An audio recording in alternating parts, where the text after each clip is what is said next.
ஜெய் ஸ்ரீ மாத்திரை நமக ஜெய் குருதத் ஜெய் குரு பரசுராம். நமஸ்காரம். நான் கரூர்ல இருந்து வல்சலா பணிக்கர், பிரசன்ன ஜோதிடர். இன்னைக்கு நம்ம மாசி மாத பலன்கள் கடக ராசிக்கு எப்படி இருக்குன்னு பார்க்க போறோம். இந்த மாசி மாதம் எப்ப பிறக்குது அப்படின்னா 13/2/2025 அதிகாலை 5:07 வந்து இந்த மாதம் வந்து பிறக்குதுங்க. இந்த மாதம் வந்து மூல நட்சத்திரத்துல பிறக்கிறது ரொம்ப ரொம்ப நல்லதுதான் உங்களுக்கு. ஆனா இந்த மாதத்துல அஷ்டமஸ்தானத்துல வந்து கிரக சேர்க்கை அதிகமா இருக்கு. 5 கிரகங்கள் இருக்கு. ஒண்ணு வந்து 2ஆம் அதிபதி, அதாவது குடும்பஸ்தானத்துக்கு அதிபதி அஷ்டமத்துல போய் இருக்கிறாரு. அதே மாதிரி நல்ல யோகத்தை கொடுக்கக்கூடிய செவ்வாய், உங்களுக்கு யாரு செவ்வாய் வந்து 4 குடையவரும் 10 குடையவருமா இருக்காரு. 5 குடையவரும் 10 குடையவருமா இருக்காரு. அவரும் அஷ்டமத்துக்கு போறாரு. அதே மாதிரி ராகு இருக்கு, சுக்கிரன், புதன், எல்லா கிரகமும் 5 கிரகம் வந்து பாத்தீங்கன்னா எதுல இருக்கு, எங்க இருக்கு, 8ஆம் இடத்துல இருக்கு, அஷ்டமஸ்தானத்துல இருக்கு. அது போக குரு உங்களுக்கு காப்பாத்த இருக்காரான்னு பார்த்தா குருவும் போய் 12ல மறைஞ்சிட்டாரு. சரி, வேற யாரு இருக்கா அப்படின்னா பாக்கியத்துல யாராவது இருக்காங்கன்னு பார்த்தா அங்கேயும் சனிதான் இருக்காரு. சோ அதனால இந்த மாசம் எப்படி இருக்குன்னா ரொம்ப சூப்பரா இருக்கு அப்படின்னு நான் சொல்ல மாட்டேன். ரொம்ப ரொம்ப ஜாக்கிரதையாக இருக்கக்கூடிய காலகட்டம். ஒவ்வொரு செகண்டுமே விழிப்புணர்வோட இருக்கணும். அஷ்டமத்துல கிரகம் இருக்கு, என்னை இப்படி பயமுறுத்தி விடாதீங்கன்னு சொல்லாதீங்க. உங்களுடைய நலனுக்காக நான் சொல்றேன். விழிப்புணர்வோட இருங்க. அதாவது ஒவ்வொரு செகண்டும் கவனமா இருங்க. இல்ல அப்படின்னா பொதுவாகவே கொஞ்ச நாளாவே கடகராசிக்கு காலகட்டங்கள் சரியில்லாம தான் இருக்கு. ஆனா இந்த மாசம் கூடுதலான கவனங்கள் தேவை. ஏன்னா அஷ்டமத்துல வந்து கிரக சேர்க்கை இந்த மாதத்துல மட்டும் இல்ல, அதோடைய இந்த மாதத்துல நிகழக்கூடிய ஒரு நிகழ்வு உங்களுக்கு ரொம்ப நாளைக்கு அந்த வழி வந்து டிராவல் பண்ணிட்டே போகும். அந்த மாதிரி ஒரு கிரக சேர்க்கைகள் இந்த மாதம் இருக்கனால ரொம்ப கவனமாக இருங்க. அதுவும் அஷ்டமத்துல இருக்கனாலதான் இவ்வளவுதான் நான் சொல்றேன். ஆனா இதே இப்படியே இருக்கு, எனக்கு இந்த மாசம் ஃபுல்லா கஷ்டமாவே இருக்குமானா இருக்காது.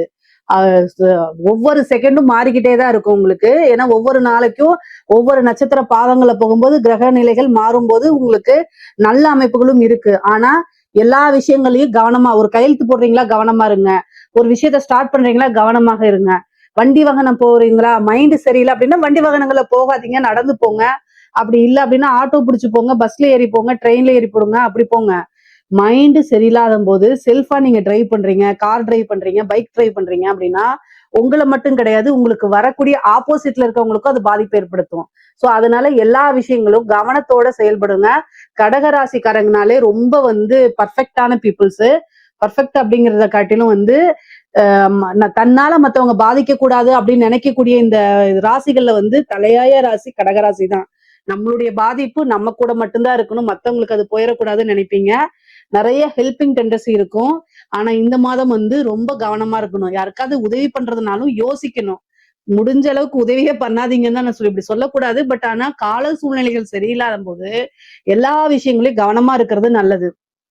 சரிங்க, தொழில் ரீதியா எப்படி இருக்குங்க அப்படின்னா, தொழிலுக்காக கடன் வாங்கியிருக்கீங்க அப்படின்னா கடன் ரீதியா பிரஷர் இருக்கும். தேவையில்லாத பேச்சுகளை வாங்குற மாதிரி இருக்கும். அது மன கஷ்டங்களை சங்கடங்களை ஏற்படுத்தும். ஒரு சிலருக்கு வந்து பாத்தீங்கன்னா தொழில் வந்து இந்த மாதம் நீங்க எதிர்பார்த்த ரிசல்ட் கிடைக்காது. ஒரு பக்கம் ஆர்டர் வரும்னு சொல்லியிருப்பாங்க, ஆனா அது கிடைக்காம போயிருக்கும். ஒரு விஷயத்த எதிர்பார்த்துட்டு இருப்பீங்க, அது கிடைக்காம போறதுக்கு வாய்ப்புகள் இருக்கு. ஆனா திடீர்னு ஒரு அதிர்ஷ்டமும் இருக்கு. அஷ்டமம்ங்கிறது வந்து பாத்தீங்கன்னா திடீர் ஒரு அதிர்ஷ்டமும் இருக்கு. எதிர்பார்க்காத நேரத்துல எதிர்பார்க்கக்கூடிய விஷயங்களும் கிடைக்கும். சரிங்களா, நீங்க எதிர்பார்த்துக்கவே மாட்டீங்க. ஒரு விஷயத்த எதிர்பார்த்துட்டு விட்டுட்டு இது கிடைக்காதுன்னு நினைச்சிருப்பீங்க. அந்த எதிர்பார்ப்பு திடீர்னு உங்களுக்கு கிடைச்சிரும். அஷ்டமம் வந்து திடீர்னு ஒரு ராஜயோக அமைப்பையும் செஞ்சிரும். அதுதான், ஏன்னா 2ஆம் இடத்த கிரகங்கள் பாக்குது. கட்டாயம் பண வரவுங்கிறது உண்டு. நீங்க நினைக்கக்கூடிய நேரங்கள்ல பணம் ஏதாவது ஒரு சூழ்நிலைகள்ல இருந்து உங்களுக்கு கட்டாயம் வந்துரும். அதுல நீங்க கவலையே பட வேண்டாம். ஆனா ஒரே ஒரு விஷயம், எல்லா இதுக்குமே வந்து தெய்வ வழிபாடு பண்ணிக்கங்க. இறை வழிபாடு ரொம்ப ரொம்ப முக்கியமானது. சோ அதனால தெய்வ வழிபாடு பண்ணிக்கங்க. பொருளாதார வாழ்க்கை அப்படிங்கிறது உங்களுக்கு ஸ்டாண்டர்டா தான் போகும். ஏற்ற இறக்கங்கள் இருந்தாலும் ரொம்ப கஷ்டம், பணத்துக்காக கஷ்டம் அப்படின்னு பட மாட்டீங்க. அதனால கவலைகளை வேண்டாம். வண்டி வாகனங்களை போகும்போது ஜாக்கிரதையா இருங்க. உத்தியோகத்துக்காக அலைச்சல்கள் இருக்கும் உங்களுக்கு. நீங்க எதிர்பார்த்த ப்ரமோஷன்ஸ் வராது. ஏதாவது ஒரு தடை இருக்கும். நீங்க ஏதாவது ஒரு லட்சம் எழுதி கொடுத்துருப்பீங்க, ஆனா அது ஸ்லோ மூவ்மெண்டா போயிட்டு இருக்கும். எதிர்பார்த்துட்டு இருப்பீங்க, உங்களுக்கு மேனேஜ்மெண்ட் கிட்ட சொல்லிட்டு இருப்பீங்க எனக்கு சேலரி இன்க்ரிமெண்ட் வேணும்னு. அதெல்லாம் இப்ப உங்களுக்கு கிடைக்காது.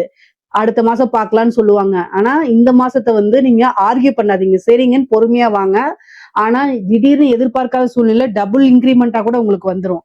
ஆனா ஒரு தடவை கேட்டுட்டு இந்த மாசம் ஆர்கியூமெண்ட்டை தவிர்த்துருங்க.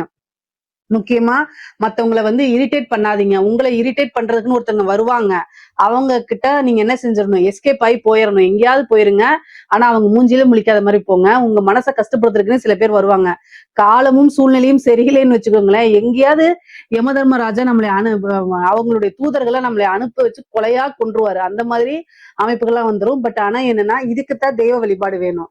இந்த தெய்வ வழிபாடு இருக்கும்போது அவங்க அவங்களுடைய டியூட்டியை செய்வாங்க. ஆனா அந்த தெய்வ வழிபாடு நமக்கு ஒரு கவசம் மாதிரி. எப்படி மழை பெய்யும் போது நம்ம நினையாம போகிறது வந்து மழைய நிறுத்தணும்னு நினைக்கிறது முட்டாள்தனம். ஆனா கொடைய பிடிச்சிட்டு போறதுங்கிறது புத்திசாலித்தனம். சோ வந்து உங்க மேல மழை நினையக்கூடாது. மழை பெஞ்சிட்டு போகுது.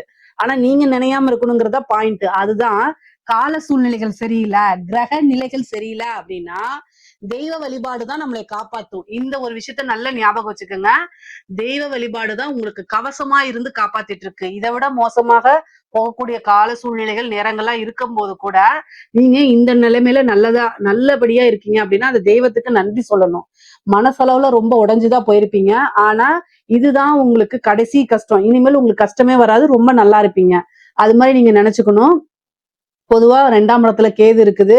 அப்ப வந்து வருமானத்துல கொஞ்சம் தடை, இது மாதிரி ஏற்ற இறக்கங்கள் இருக்கும். குடும்பஸ்தானத்துல பிரச்சனைகள் வரும். ஆனாலும் அதை சரி பண்ணிக்க முடியும். வீண் வாக்குவாதங்களை தவிர்த்துருங்க. அமைதியா போய்க்கங்க. அதுதான் ரொம்ப நல்லது. இல்லைன்னா சண்டை சச்சரவுகள் ஆகும். அப்புறம் பிரிவினைகளை ஏற்படுத்தும். கணவன் மனைவியிடையே வந்து தேவையில்லாத வாக்குவாதங்களை நீங்க தவிர்க்கிறதா ரொம்ப நல்லது. இந்த காலகட்டங்கள்ல அட்ஜஸ்ட் பண்ணி போங்க. முக்கியமா கடகராசியில இருக்கக்கூடிய பெண்கள் ரொம்ப பொறுமை காக்கணும். ரொம்ப ரொம்ப பொறுமை காமிக்கணும். அதே மாதிரி கணவருடைய தேக ஆரோக்கியத்துல கவனத்தை செலுத்துங்க. ஏதாவது ஒரு பிரச்சனை அப்படின்னா உடனடியா மருத்துவரை கூட்டு போய் ஆலோசனை பண்ணிக்கங்க. திடீர்னு வந்து ஏதாவது ப்ராப்ளம் டாக்டர் சொல்றாரு அப்படின்னா உடனடியா ட்ரீட்மெண்ட்டுக்கு போயிருங்க. ஏன்னா 8ஆம் இடம் ரொம்ப வலுத்திருக்கனால அது பெண்களுக்கு மாங்கல்ய ஸ்தானம். அப்ப மாங்கல்யத்துல பிரச்சனைகள் கொடுக்கறதுக்கு வாய்ப்புகள் இருக்கு.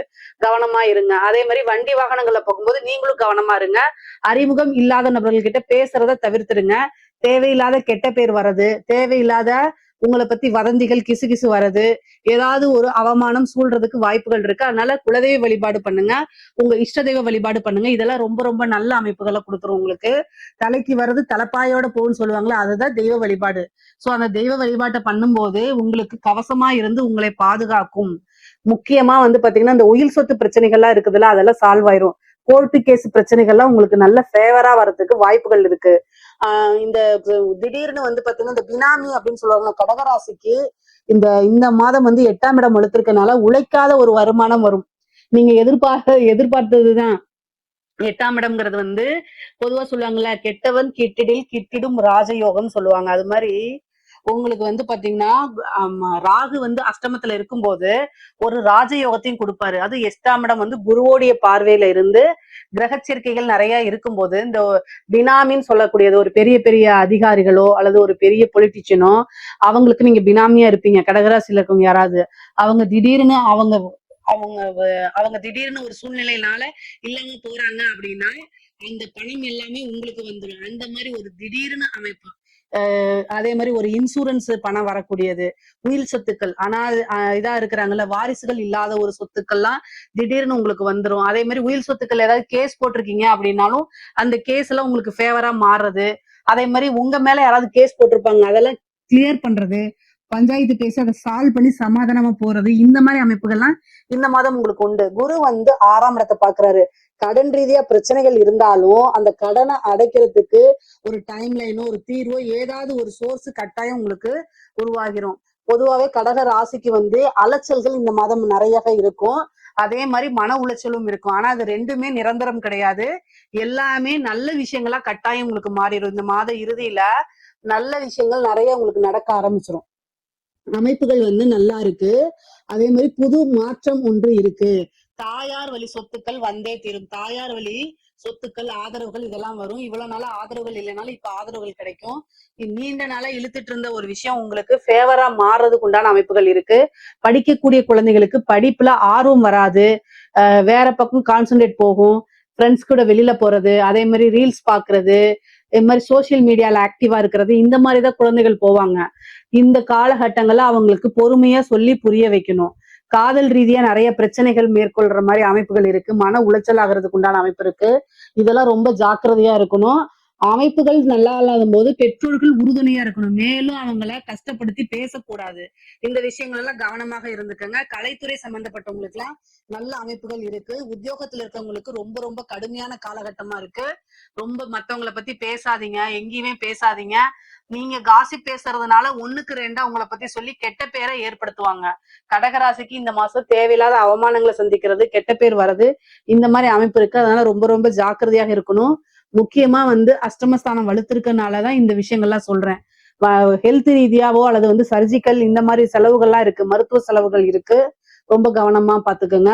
10 கூடியவர் அஷ்டமத்துல இருக்கனால ஏதாவது ஒரு கர்மம் செய்யக்கூடிய அமைப்புகள் இருக்கு. முக்கியமா தந்தையோடைய அமைப்புகளை ரொம்ப பாத்துக்கணும். தந்தை தாய் இவங்களோட ஹெல்த்த பாத்துக்கோங்க. அவங்களுக்கு பெரிய மருத்துவ செலவு, மருத்துவ கண்டம் இருக்கிற மாதிரி காமிக்குது. அதனால ரொம்ப ரொம்ப கவனமாக இருக்கணும். அரசாங்க அதிகாரிகளுக்கு ரொம்ப ரொம்ப கவனமா தான் இருக்கணும். லஞ்ச லாவணியங்களை ஈடுபடாதீங்க. உயர் அதிகாரிகளுடைய அழுத்தங்கள் ரொம்பவே அதிகமாக இருக்கும்.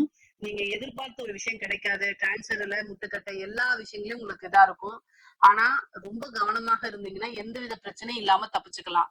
ஏதாவது ஒரு ப்ரெஷர் இருக்கு அப்படின்னா, உங்களால அதை செய்ய முடியல அப்படின்னா மெடிக்கல் லீவ் போட்டு போயிடுங்க. இல்ல அப்படின்னா நீங்க அந்த விஷயத்த உயர் அதிகாரிகளுடைய அழுத்தத்தினால அந்த விஷயத்த செய்யும் பட்சத்தில் நீங்க பனிஷ்மெண்ட்டுக்கு ஆளாவீங்க. அவங்க எஸ்கேப் ஆயிடுவாங்க. அதனால இந்த விஷயத்த யோசிச்சு செய்யுங்க. ஒவ்வொரு விஷயமுமே யோசிச்சு செய்யுங்க.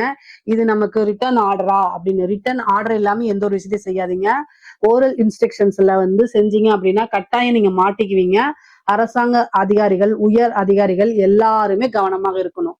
அதே மாதிரி கலைத்துறையில இருக்கவங்களுக்கு நிறைய நெகட்டிவ் ஃப்ரேம் வரதுக்கு உண்டான அமைப்புகள் இருக்கு. கவனமாக இல்ல அப்படின்னா கட்டாயம் பிரச்சனைகள் தான் மேற்கொள்வீங்க. அதே மாதிரி உங்களை பத்தி தப்பா வர்றது, உங்களை பத்தி தேவையில்லாத வீடியோஸ் வர்றது, இதனால நெகட்டிவா உங்களை பத்தி எல்லா பக்கமும் பரவுறது, இந்த மாதிரி விஷயங்கள்லாம் வரும். பட் ஆனா எல்லாத்தையும் கடந்துதான் வரணும். ஒரு வாய்ப்பு வருதுன்னா இவங்க நமக்கு எதுக்காக வாய்ப்பு கொடுக்குறாங்க அப்படிங்கறதெல்லாம் யோசிச்சு பண்ணுங்க. அப்பதான் வேற பிரச்சனைகள்ல போய் சிக்கிக்காம இருப்பீங்க. நிறைய ஏமாற்றங்களை சந்திக்கிற மாதிரி உங்களுக்கு இருக்கு. அரசியல்வாதிகளுக்கு சொல்லவே வேண்டாம். கடகராசியில இருக்கக்கூடிய அரசியல்வாதிகள் கால சூழ்நிலைகள் சரியில்லை. சோ கட்டாயம் பரிகாரம் தான் பண்ணிக்கணும். இந்த ஒவ்வொரு மூமெண்ட்டுமே நீங்க யோசிக்காம எடுத்தீங்க அப்படின்னா உங்களுக்கு கட்டாயம் தோல்வியை தான் சந்திப்பீங்க. ஒரு எலெக்ஷன் வருது அப்படின்னா அந்த எலெக்ஷன்ல வெற்றி பெறதுக்கு என்ன முயற்சி எல்லாம் நீங்க எடுக்கணும்னு எடுப்பீங்க. ஆனா அதெல்லாம் நல்ல ரிசல்ட்டா உங்களுக்கு கொடுக்காது. அத்தனையும் தோல்வியில போய் முடிஞ்சிரும். முக்கியமா பாத்தீங்கன்னா மன விரக்தி ஆயிருவீங்க. இதை எப்படி கையாளணுங்கிறதே தெரியாத மாதிரி ஆயிரும். நீங்க எடுக்கக்கூடிய ஒவ்வொரு இதுவும் ஹார்ட் ஒர்க் போடுவீங்க, எல்லாமே போடுவீங்க. ஆனா நெகட்டிவா செட் ஆயிரும். ஏன்னா நெகட்டிவ் அப்படிங்கக்கூடிய அந்த ஸ்தானம் வலுத்து இருக்கு. அதனால கட்டாயம் பரிகாரம் பண்ணிக்கோங்க. தெய்வ வழிபாடு பண்ணிக்கோங்க. அரசியல்வாதிகளுக்கு யாருக்காவது தேவைப்பட்டுச்சு, பரிகாரங்கள் தேவைப்பட்டுச்சுன்னா தனிப்பட்ட முறையில கேளுங்க. கட்டாயம் நான் சொல்றேன். ஆனா மிகப்பெரிய லெவல்ல நெகட்டிவான வாய்ப்புகள் தான் அதிகமா இருக்கு. அதனால கவனமா இருக்கணும். பொதுவாவே கடகராசிக்கு ஒவ்வொரு விஷயங்களையும் கவனமா இருக்கணும். ஹெல்த்தா இருந்தாலும் சரி, வண்டி வாகனங்கள்ல போகும்போதா இருந்தாலும் சரி, பிசினஸா இருந்தாலும் சரி, உத்தியோகமா இருந்தாலும் சரி, இந்த மாதத்தை கடந்து வரணும். குலதெய்வ வழிபாடு பண்ணுங்க, இஷ்டதெய்வ வழிபாடு பண்ணுங்க. காளிக்கு திங்கக்கிழமை ராகு காலத்துல காளி வழிபாடு பண்ணுங்க. காலங்கள் சரியில்லை அப்படின்னா காலத்தை வென்றவளான காளியை வழிபாடு பண்ணீங்க அப்படின்னா எல்லா பிரச்சனைக்கும் தீர்வு கிடைச்சிரும்.